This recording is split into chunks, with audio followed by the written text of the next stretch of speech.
నమస్కారం ప్రేక్షకులందరికీ విజయదశమి శుభాకాంక్షలు.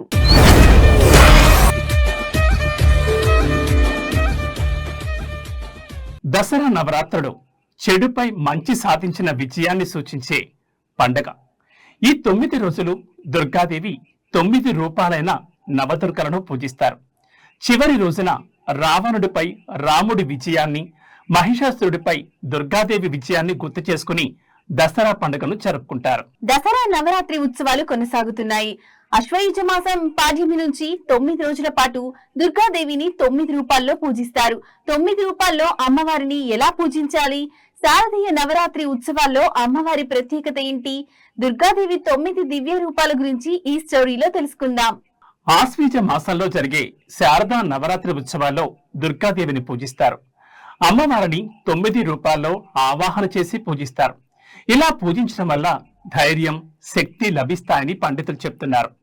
చెడు ఆలోచనలు తొలగి మంచి ఆలోచనలు వృద్ధి చెంది జీవితంలో విజయాన్ని సాధిస్తారని పండితులు చెప్తున్నారు.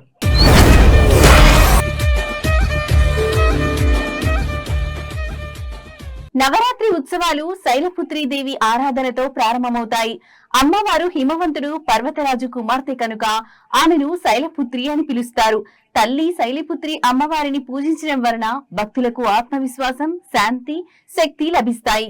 ఈ అవతారంలో ఉన్న అమ్మవారు తెలుపు రంగు శాంతి, పవిత్రత, కొత్త ఆరంభం ప్రతీకగా నిలుస్తుంది. తెలుపు రంగు వస్త్రాలు ధరించడం వలన మనసుకు ప్రశాంతత కలుగుతుంది. శైలపుత్రీదేవి పూజ ద్వారా మన జీవితానికి కొత్త ఆరంభం, ధైర్యం, స్థిరత్వం లభిస్తాయి. ప్రతి మహిళలోనూ శైలపుత్రీదేవిలా ధైర్యం, సహనం, శక్తి నింపుకోవాలి. అమ్మవారి ఆరాధనతో మనలోని శ్రీశక్తి వెలుగులు మరింత బలపడాలి. బ్రహ్మచారిణీ దేవి.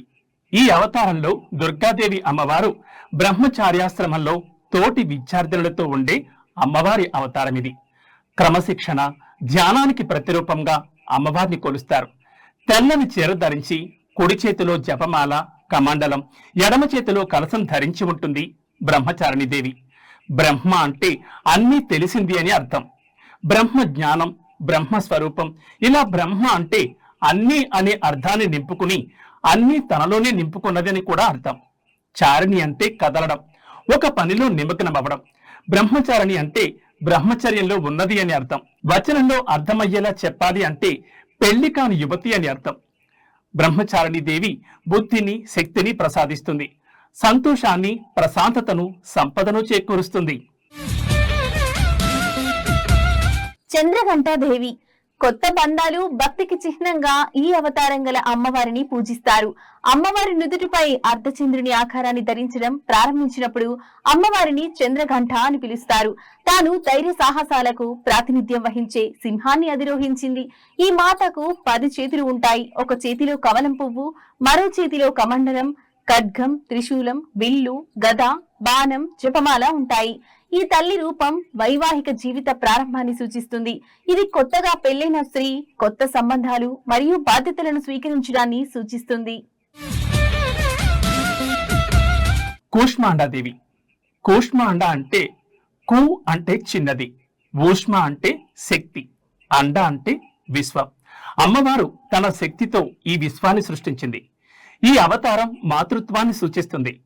స్త్రీ గర్భం దాల్చి జీవితాన్నిచ్చే శక్తిని కలిగి ఉన్న స్థితిని ఆమె సూచిస్తుంది. దసరా నవరాత్రి ఉత్సవాల్లో శుద్ధ చవితి రోజున కూష్మాండ మాతను ఆరాధిస్తారు. కూష్మాండ దేవిని పూజించడం వల్ల దీర్ఘకాలిక రోగాల నుంచి ఉపశమనం లభించడంతో పాటు సమాజంలో కీర్తి, బలం, సంపదలన్నీ పెరుగుతాయని చాలా మంది నమ్ముతారు. పురాణాల ప్రకారం కూష్మాండ దేవికి మొత్తం 8 చేతులుంటాయి. ఈ చేతుల్లో చక్రం, ఖడ్గం, గద, పాశం, ధనస్సు, బాణాలు, ఒక తేనె భాండం, ఒక రక్త భాండం ఉంటాయి. ఈ అమ్మవారు సింహ వాహనంపై భూమి మీదకి వస్తారు. స్కందమాతాదేవి. ఈ అవతారం ప్రేమ, పోషణ స్వరూపంగా భావిస్తారు. ఈ రూపం మాతృత్వం, సంపూర్ణతను సూచిస్తుంది. ఒక స్త్రీ తన పిల్లలకు జన్మస్థలంగా మారుతుంది. ప్రేమ, త్యాగం, రక్షణగా భావిస్తుంది. స్కందమాత అమ్మవారిని పూజించడం వల్ల సంతానం లేని వారికి పిల్లలు పుడతారని పురాణంలో పేర్కొన్నారు. స్కంద అంటే కార్తికేయుడు. ఈ తల్లి దుర్గాదేవి స్వరూపం. కార్తికేయుని తల్లి కావడంతో ఈ స్వరూపానికి స్కందమాత అనే పేరు వచ్చింది. కాశీఖండం, దేవి పురాణం, స్కంద పురాణాలలో ఈ దేవి గురించి ప్రస్తావించబడింది. తల్లి స్కందమాతను గౌరీ, మహేశ్వరి, పార్వతి, ఉమా అని కూడా పిలుస్తారు. ఈ తల్లికి 4 చేతులు ఉంటాయి. ఒక చేతిలో తన కుమారుడైన స్కందుని శిశురూపం ఉంటుంది. మరో చేతిలో అభయముద్ర ఉంటుంది. ఇది మనలో భయాన్ని తొలగిస్తుంది. మిగిలిన 2 చేతుల్లో కమల పువ్వులుంటాయి. కాత్యాయని దేవి దుర్గాదేవికి సంబంధించిన రూపాల్లో కాత్యాయని మాతది అత్యంత హింసాత్మక రూపాలలో ఒకటిగా పరిగణించబడుతుంది. కాత్యాయని మాత గురు గ్రహాన్ని పరిపాలిస్తుంది. గురువు గ్రహాన్ని తెలివితేటలకు, ప్రశాంతతకు ప్రతీకగా భావిస్తారు. అందుకే కాత్యాయని దేవిని పూజించే వారికి ప్రతికూల శక్తులన్నీ తొలగిపోతాయని, సకల జన్మల పాపాల నుంచి విముక్తి లభిస్తుందని పండితులు చెప్తారు. మరీ ముఖ్యంగా నవరాత్రుల్లో పెళ్లి కాని కన్యలు తమకు నచ్చిన భర్తను పొందడం కోసం కాత్యాయని మాతను పూజిస్తారు. ఈ పవిత్రమైన రోజున ఉపవాసం, ఆచారం పాటిస్తారు. మహిషాసురుడు అనే రాక్షసుణ్ణి కాత్యాయని అమ్మవారే వధించారు. అందుకే ఈ అమ్మవారిని మహిషాసుర మర్దిని అని పిలుస్తారు. ఈ తల్లి సింహంపై స్వారీ చేస్తుంది. కాత్యాయని దేవి అంటే దుష్టశక్తులను నాశనం చేసే తల్లి అని చాలా మంది నమ్ముతారు. కాలరాత్రి దేవి ఈ రూపంలో అమ్మవారు ఉగ్ర స్వరూపంతో ఉంటారు. కాలరాత్రి అంటే తన భక్తుల మనస్సులో నుంచి అజ్ఞానం, చీకటిని తొలగించేది అని అర్థం. ఆమె భయంకరమైన రూపాన్ని కలిగి ఉన్నప్పటికీ ఎల్లప్పుడూ శుభాన్ని తెస్తుంది. అందుకే ఆమెను సువంకరి అని కూడా పిలుస్తారు. కాలరాత్రి దేవి ముదురు నీలం లేదా నలుపు రంగుతో 4 చేతులు, విశాలమైన జుట్టుతో గాడిదపై స్వారీ చేస్తుంది. ఎడమ వైపున ఉన్న 2 చేతుల్లో కత్తి, ఇనుప ముళ్ళు ఉంటాయి. కుడివైపున ఉన్న చేతులు వరముద్ర, అభయముద్రలో భక్తులను ఆశీర్వదిస్తూ ఉంటారు. కాళీదేవి అంటే పెద్దగా ఎర్రటి కళ్ళు, ఎర్రటి నాలుక, ఉరుములా మెరిసే పూసల హారాన్ని ధరించి ఉంటారు. మహాగౌరీదేవి సహనం, సమతుల్యతకు ప్రతిరూపంగా దుర్గాదేవి మహాగౌరి అమ్మవారిగా అవతరించారు. ఆమె జ్ఞానం, సమన్వయాన్ని ప్రతిబింబిస్తుంది. గులాబీ రంగు మాతృత్వాన్ని, శాంతిని అందిస్తుంది. ప్రేమ, నిజాయితీని సూచిస్తుంది. దుర్గామాత అష్టమ శక్తి నామం మహాగౌరి. ఈమె పరిపూర్ణంగా గౌరీ వర్ణంలో ఉంటుంది. శంఖ, చంద్ర, కుంద పుష్పాలతో ఈ గౌరవర్ణం ఉపమించబడింది. చతుర్భుజాలు గల ఈ తల్లి వాహనం వృషభం.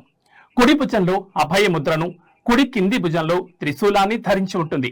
ఎడమ పై చేతిలో డమరుకాని, ఎడమ పై చేతిలో వరద ముద్రను ధరించి ఉంటుంది. అత్యంత శాంతంగా ఉంటుంది.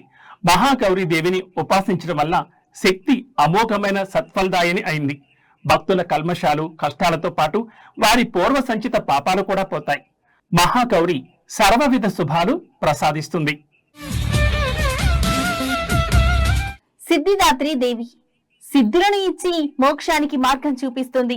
సిద్ధిదాత్రి అంటే మనకు శక్తి ఇచ్చేది. ఈ రూపంలో ఆమెను భక్తి శ్రద్ధలతో కొలుస్తారు. ఈ తల్లి తన భక్తుల జీవితంలో నెలకొన్న చీకటిని తొలగించి వెలుగును ప్రసాదిస్తుందని నమ్ముతారు. సర్వవిధ సిద్ధులను ప్రసాదించు తల్లి కనుక సిద్ధిదాత్రి. పరమేశ్వరుడు సర్వ సిద్ధులను ఈ దేవి కృప వలనే పొందాడని దేవి పురాణంలో పండితులు చెప్పారు. ఈమె కుడివైపున ఒక చేతిలో చక్రమును, మరొక చేతిలో గదా ఉంటాయి. ఎడమ వైపున ఒక చేతిలో శంఖమును, మరొక చేతిలో కమలము ఉంటాయి. నిష్ఠ, భక్తితో సిద్ధదాత్రి దేవిని ఆరాధించిన వారికి సకల సిద్ధులు కలుగుతాయని పురాణాల ద్వారా తెలుస్తుంది. దసరా నవరాత్రుల సందర్భంగా అమ్మవారి అవతారాల గురించి తెలుసుకున్నాం కదా. ఈ విజయదశమి అందరి జీవితాల్లో విజయాన్ని తీసుకురావాలని మనస్ఫూర్తిగా కోరుకుంటూ నమస్కారం.